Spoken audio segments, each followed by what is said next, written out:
আমাদের দৈনন্দিন জীবনে আমরা প্রায় খুব সিরিয়াস কথাবার্তা বলি, ভীষণ রকম সিরিয়াস। তো সে সকল সিরিয়াস কথাবার্তার কারণে আমাদের কিন্তু আসলে অনেকের অনেক রোগবালাই হয়ে যায়। কাজে জীবনে বিনোদনের দরকার আছে, একটু রং তামাশার দরকার আছে, ঠাট্টা মশকরার দরকার আছে, একটু খোঁচাখুচি করার দরকার আছে।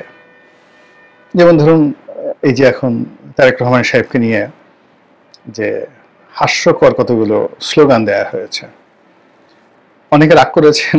রাগ হলে ভালো হয়, রাগ হলে শরীরের অনেক ময়লা আবর্জনা নষ্ট হয়ে যায়, জীবাণু মরে যায় যারা রাগ হন।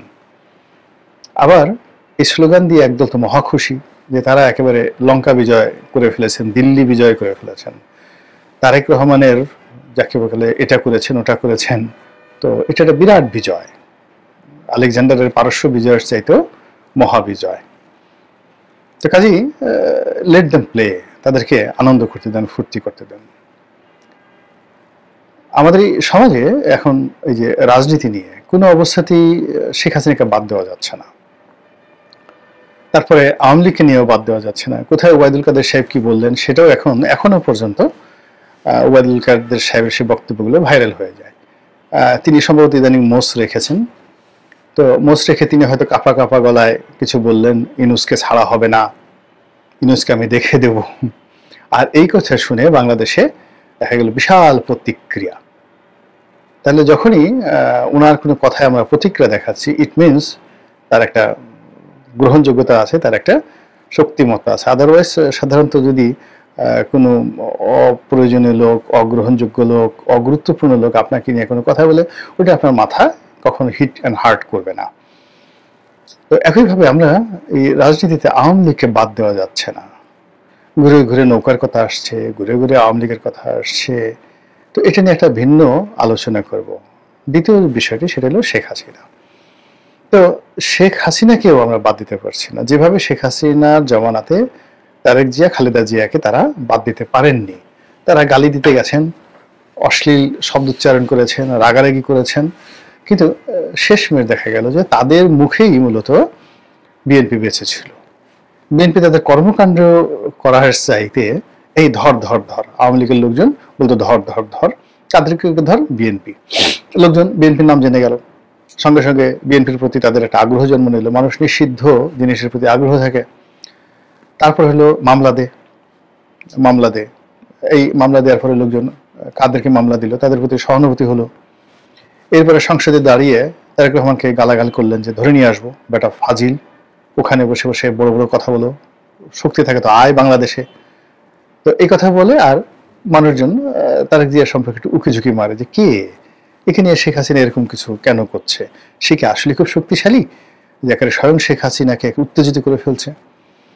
একইভাবে এখন শেখ হাসিনাকে নিয়ে যত কিছু বলা হচ্ছে, তাকে ধরে আনা হবে, ভারতের কাছ থেকে তাকে প্রত্যাবাসনের যে ব্যবস্থা করা হবে, তাকে ফাঁসিতে লটকানো হবে, এই কথা যেভাবে বলছেন। আর ওদিকে উনিও নানা রকম অডিও সেই রিপোর্ট একটার পর একটা ছেড়ে দিচ্ছেন। একবার বলছেন যে কাউকে ছাড়া হবে না, পাই পাই করে যাকে বলা হয় সমস্ত কিছু আদায় করা হবে। ডক্টর মোহাম্মদ ইউনূস সম্পর্কেও তিনি একেবারে আগের মতোই আরো বিক্ষুব্ধ যে এইবার যদি তিনি সুযোগ পান, ইউনূস সাহেব যে কি করবেন, তো সেটা কি হবে। মানে তার বক্তব্য শুনে বোঝা যায় যে এইবার ইউনূস সাহেবকে পেলে যেভাবে কাপড় চিপড়িয়ে পানি বের করে, ধরেন একটা লুঙ্গি বা একটা গামছা আপনি পানিতে ভিজালেন, এখন ওটাকে আপনি পরে থাকবেন, ওটাকে যতটা সম্ভব শুকানোর জন্য আপনি যত চিপড়িয়ে পানি বের করেন, ঠিক ওইরকম ভাবে ডক্টর মোহাম্মদ ইউনূসকে তিনি চিপড়াবেন। আর যেটা আছে সেটা হলো যে তিনি প্রায় প্রতিদিনই, যেহেতু রাজনীতি করা মানুষ, রাজনীতির মধ্যে অনেক কিছু আছে যেগুলো তিনি জানেন, বোঝেন। রাজনীতির দুটো বিষয়, একটা হলো গ্রিড অ্যান্ড ফেয়ার, মানে আপনাকে ভয় দেখাতে হবে আর লোভ দেখাতে হবে। এটা রাজনীতিবিদরা যত সুন্দরভাবে করতে পারে তারাই সফল হয়। আপনি যদি ভয় দেখাতে না পারেন, আপনার যদি নখ না থাকে, দাঁত না থাকে, মানুষকে কামড় দেওয়ার ক্ষমতা না থাকে, খামচি দেওয়ার ক্ষমতা না থাকে, মানুষের ঘাড় মোটকে দেওয়ার ক্ষমতা না থাকে, কেউ আপনাকে পাত্তা দেবে না। যেভাবে দেখেন আমাদের স্বরাষ্ট্র উপদেষ্টা সহজ সরল মানুষ, ভদ্রলোক মানুষ, আমরা তাকে নিয়ে কত রকম ট্রল করছি। কিন্তু এই মানুষটি যদি এই কয়েক মাসের মধ্যে কয়েকটা অন্ততপক্ষে 100টা গুম করে ফেলতেন, তারপরে শেষে 100টা গুম করার পরে 20-25টা ক্রস ফায়ার করে ফেলতেন, সবাই ওনাকে ঠিকই আব্বা আব্বা ডাকতেন। এখন আমরা দুলাভাই ডাকার চেষ্টা করি, তখন আমরা সবাই বলতাম যে না, এটা বাঘের বাচ্চা পেয়েছি বটে, এই আমাদের জাতির পিতা হওয়ার উপযুক্ত। এই হলো মানুষের মানসিকতা, শক্তের ভক্ত নরমের জন্য। তো যে কোনো কারণে হোক না কেন, শেখ হাসিনা তার বিগত যে শাসনকালে আয়রন লেডি হিসেবে সারা দুনিয়াতে তিনি একটা ভাবমূর্তি গড়ে তুলেছেন। বিশ্বের সবচেয়ে ক্ষমতাধর নারী, বাংলাদেশের সবচেয়ে ক্ষমতাধর মানে রাজা বাদশাহ, এরকম একটা অভিব্যক্তি। তারপরে শেষে বাঘে ধরলে বাঘে ছাড়ে, কিন্তু শেখ হাসিনা ধরলে শেখ হাসিনা ছাড়ে না। এ কথা তো সুরঞ্জিত বাবু বলে ফেলেছেন। এবং ওনার সেই যে চোখ, সে হ্যাজ এ ক্যাশ চাই, মানে একটু সাদা সাদা চোখ, যেটাকে আমরা বলা হয় বিড়াল চক্ষু বা বিলাই চক্ষু। তো এই ধরনের যাদের চোখ বিড়াল চক্ষু, তারা খুব মানে রাগী হন, জেদি হন, প্রতিহিংসা পরায়ণ হন এবং ক্ষমা করেন না, মানে ভুলে যান। যেমন 111-এর কথা বলছেন যে আমি সেই তাদেরকে ক্ষমা করেছি কিন্তু আমি ভুলবো না, কিন্তু আলটিমেটলি তিনি ভুলেনও নাই, ক্ষমাও করেন নাই। 11-এর সময় তার দলের যে সমস্ত লোকজন তার সাথে বেইমানি করেছে, প্রত্যেকটাকে বাপের নাম ভুলিয়ে দিয়েছেন। সবগুলোর চাপা ঠাপা সবকিছু 12টা বেজে গেছে। মানে আমি 2-4 জনের নাম বলবো না, যেহেতু এখন সবাই খুব বিপদের মধ্যে আছেন। এই ছাত্রলীগের ফুলাফান দিয়ে দেখা গেল যে অনেক বড় বড় নেতা তাদের পাঞ্জাবি ছিঁড়ে দেওয়া হয়েছে, গালের উপর চড় থাপ্পড় মারা হয়েছে। এমন কথা তারা বলতে পারবে না যে আমরা এইভাবে চড় থাপ্পড় খেয়েছি, এবং এই জিনিসগুলো করা হয়েছে। তো এরকম মানে যারা ক্যাশ চাই তাদের মধ্যে এই জিনিসগুলো থাকে। ফলে কি হচ্ছে, শেখ হাসিনার প্রত্যাবর্তন নিয়ে বা তার ফিরে আসা নিয়ে যতদিন তিনি জীবিত আছেন, সুস্থ আছেন এবং দিল্লিতে বসে হুমকি ধামকি দিচ্ছেন এবং নানা রকম কথাবার্তা বলছেন, ততক্ষণ পর্যন্ত তার যারা প্রতিদ্বন্দ্বী তারা কিন্তু কেউ মানে এটাকে ইগনোর করতে পারছেন না, শেখ হাসিনার ভয়টাকে কাটিয়ে উঠতে পারছেন না। একজন নেতা, বেশ বড় নেতা, এখন খুব ভালো পর্যায়ে আছেন, জাতীয় পর্যায়ের নেতা। তো তিনি আমাকে একদিন বললেন যে যখন শেখ হাসিনার কথা শুনি বুকের মধ্যে কেমন যেন একটু ধুক ধুক ধুক ধুক করে, এখনো ভয় লাগে। এবং যখন ওনার ফিরে আসার বিষয়ে খুব বেশি আলাপ আলোচনা হয়, সেই রাত্রে ঘুমাতে পারি না। Is the reality. তারপর শেখ হাসিনার জমানাতে বিএনপির খুব বড় একজন নেতা একটা পারিবারিক অনুষ্ঠানে দেখা হলো। তো আমি তাকে যখন 6 মাস আগে দেখেছিলাম, যখন আমার দেখা হলো তার 6 মাস আগে, তিনি বেশ নাদুস টুদুস ছিলেন, ভুঁড়ি ছিল। তো হঠাৎ দেখলাম যে একেবারে শুকিয়ে কাঠ হয়ে গেছে। আমি বললাম যে ভাই, আমরা এত চেষ্টা করে শুকাতে পারি না, আমাদের ভুঁড়ি শুধু বেরিয়ে যাচ্ছে, আপনি এত মানে হঠাৎ করে এত আপনার ওজন কমলো কি করে? আমি পজিটিভ করতে বললাম। তো সে মুচকি হেসে বললো, থ্যাঙ্কস শেখ হাসিনা। শেখ হাসিনার ভয়ে আমি শুকিয়ে গেছি। এই যে আমার দুর্নীতি দমনের দিয়ে আমার যে ফাইলগুলো টান দিয়েছে, আমাকে কয়েকটা মামলা টামলা দিয়েছে, এই টেনশনে আমি একেবারে শুকিয়ে দেখো কাঠ হয়ে গেছি। এই জন্য যদি তোমার ধন্যবাদ দিতে হয় তাহলে শেখ হাসিনাকে ধন্যবাদ দাও, থ্যাঙ্কস শেখ হাসিনা। তো এরকম ঘটনা শেখ হাসিনার জামানাতে ঘটেছে। আর শেখ হাসিনার চলে যাওয়ার পরে ওই যে বললাম আরেক নেতা বলছেন, যখনই শুনি যে সে যাকে বলা হয় আসছে, তখন একটা ভয় কাজ করে। তো এটা নিয়ে চলেন একটু কল্পনা করে, একটা ফ্যান্টাসি করে। ধরেন যমুনাতে ডক্টর মোহাম্মদ ইউনূস বসে আছেন, তার সঙ্গে সবাই মিটিং, একেবারে খুব গভীর মনোযোগ সহকারে টেকনিকের মিটিং করছে। তো হঠাৎ করে দেখা গেল যে রাতে বা বিকালবেলা পিছন থেকে কেউ একটু বলে উঠলো ভুকা বা কুক, আমরা পলাপুলি খেলি না, কুক। তো সবাই একটু তাকালো যে শব্দটা চেনা চেনা মনে হয়, কুক দিল কে?